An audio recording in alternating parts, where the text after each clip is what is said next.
Au nom d'Allah, le miséricordieux, le très miséricordieux, louange à Allah, Seigneur des mondes, que la paix et le salut soient sur toi, ô mon maître, et mon Seigneur Muhammad, et sur ta famille, les héritiers et les opprimés. Que Allah prie sur toi, ô Fatima, la maîtresse des femmes des mondes. Ne perdez pas ceux qui s'accrochent à vous. Si seulement nous avions pu être des vôtres. Ya laytana kunna ma'akum. Mes maîtres, nous aurions emporté une victoire immense. فنفوز فوزا عظيما. Dieu, le Très-Haut, dit dans son noble livre: Dieu ne veut qu'écarter de vous la souillure, ô gens de la famille, et vous purifier totalement. إنما يريد الله ليذهب عنكم الرجس أهل البيت ويطهركم تطهيرا.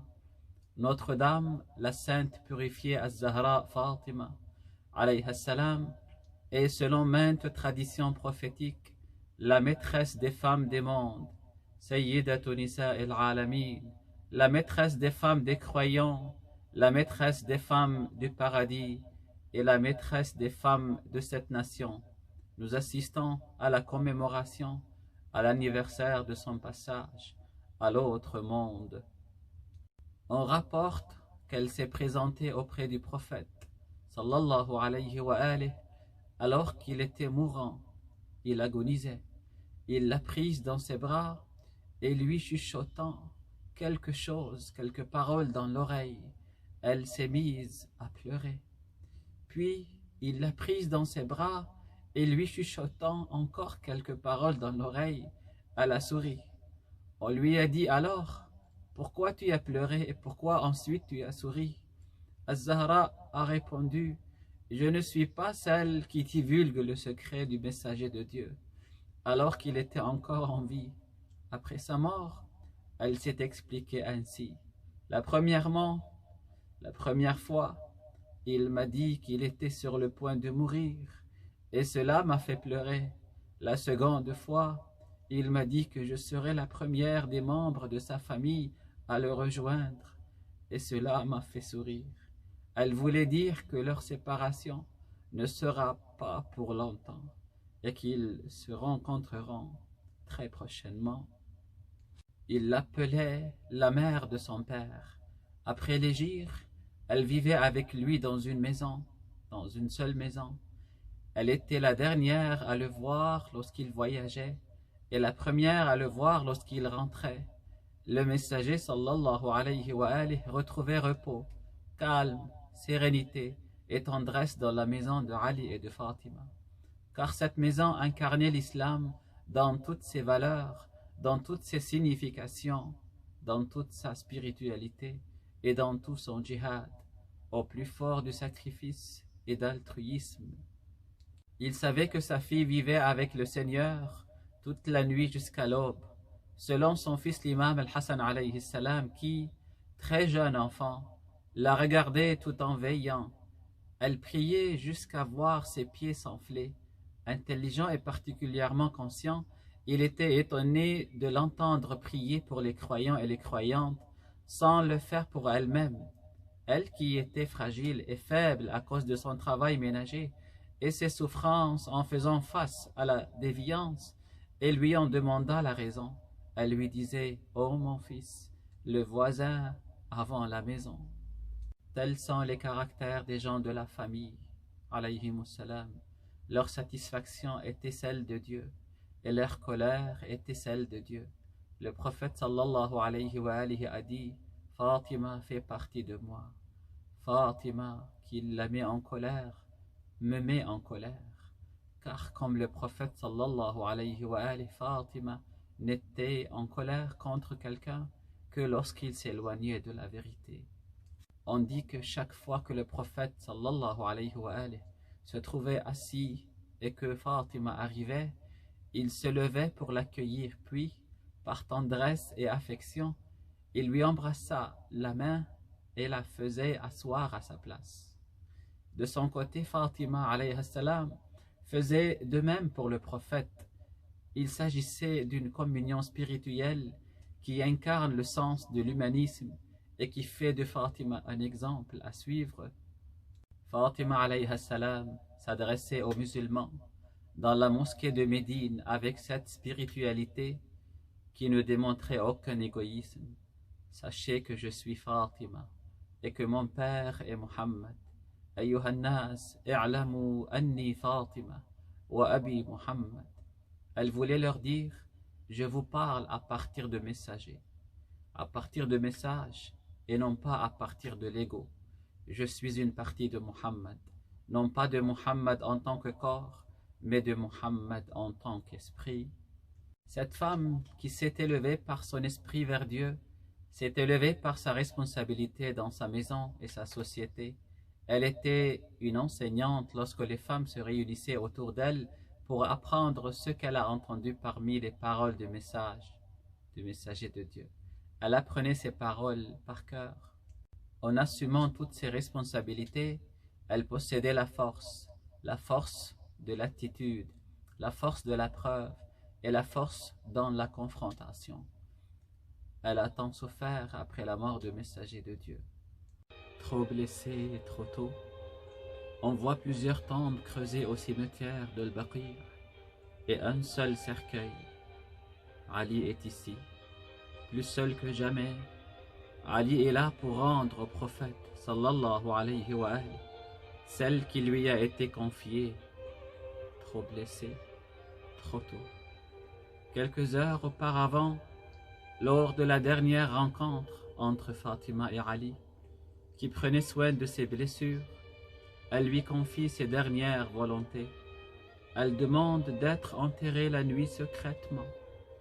Ali exauça cette dernière volonté de son épouse, et dans le silence de la nuit et le rugissement de l'au-delà, enterra Fatima avec la présence de 3 compagnons, Al-Miqdad, Salman, Aba Dharr, Hassan et Hussein, les 2 enfants de Fatima.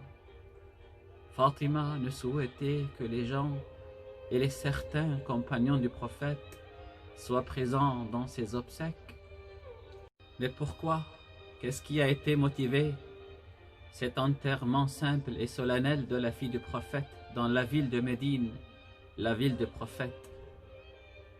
Sainte Fatima alayhi salam s'est révoltée contre 2 injustices flagrantes perpétrées envers elle et Ali. Premièrement, l'usurpation de Fadak par le premier calife, sous prétexte que les prophètes ne laissent point d'héritage. Ce jugement a été rapidement invalidé par l'argumentation de Fatima alayhi salam en public. Cependant, ce qui lui revenait de droit ne lui a jamais été restitué. Le second était le droit de succession du prophète pour guider le peuple, les musulmans, qui revenait directement à Ali alayhi salam. Selon toutes les preuves, ces témoignages, elle a subi d'énormes pressions et de contraintes physiques et psychiques pour se désister de ses droits et à se soumettre à l'injustice imposée. Mais son martyre est devenu un autre symbole de revendication contre ces usurpations. Avec cette inhumation nocturne et secrète, la vénérée Fatima a voulu priver ceux qui étaient responsables de ces actes odieux, de se racheter aux yeux des gens et de s'acquitter de leurs méfaits en assistant à ses funérailles. Ainsi, tout le monde a su que la fille bien-aimée du prophète, dont le mécontentement est égal au mécontentement du prophète, et donc celui de Dieu, contre qui elle était fâchée et pourquoi. Autre raison pour garder le funérail et la tombe de Fatima secret était de montrer son indignation et révéler à l'opinion publique la nature et les raisons de l'acharnement injuste et dirigeant de l'époque contre elle et Ali. Cette question restera ouverte à jamais. Pourquoi la tombe de Fatima n'est pas connue? Qu'est-ce qui est arrivé à la famille du prophète après lui? L'imam Ar-Rida alayhi salam a dit à propos des envahisseurs de la maison de Ali: nous avons eu une mère charitable qui est décédée en étant en colère contre eux. Nous ne sommes pas satisfaits d'eux tant qu'elle ne l'est pas. Ali alayhi salam, cette nuit-là, a enterré dans la plus grande solitude sa femme qui était la seule relique du messager de Dieu.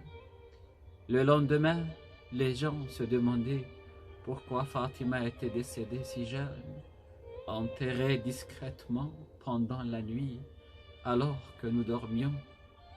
Et à l'approche de la mort, elle a dit à Ali alayhi salam: je n'étais pas menteuse ni traître, et je ne suis pas opposée à toi depuis le jour où je t'ai connu. Il a répondu: tu es trop charitable, trop grande, trop pieuse et trop connaisseuse pour que je puisse te blâmer. Il disait à son compte: je ne l'ai pas mise en colère durant toute ma vie avec elle. Elle ne m'a pas mise en colère, ni m'a désobéi durant toute sa vie avec moi. Elle a dit à Ali: enterre-moi pendant la nuit. On ne s'accorde pas sur l'endroit où elle est enterrée. Certaines traditions disent qu'elle est dans sa maison et l'endroit fait maintenant partie de la mosquée. Il se peut que la tradition prophétique qui dit « entre ma tombe et ma chair se trouve un jardin venu du paradis » soit une allusion à l'enterrement de Zahra dans cet endroit. Que la paix soit sur elle, le jour où elle est née, le jour où elle est morte et le jour où elle sera ressuscitée. Nous devons, hommes et femmes, la prendre comme exemple, car elle est la meilleure parmi ceux qu'on peut prendre comme exemple. Elle était le bien-aimé du messager de Dieu. Elle était son disciple et sa compagne. Inna lillahi wa inna ilayhi raji'un. Nous appartenons à Allah et à lui nous retournons.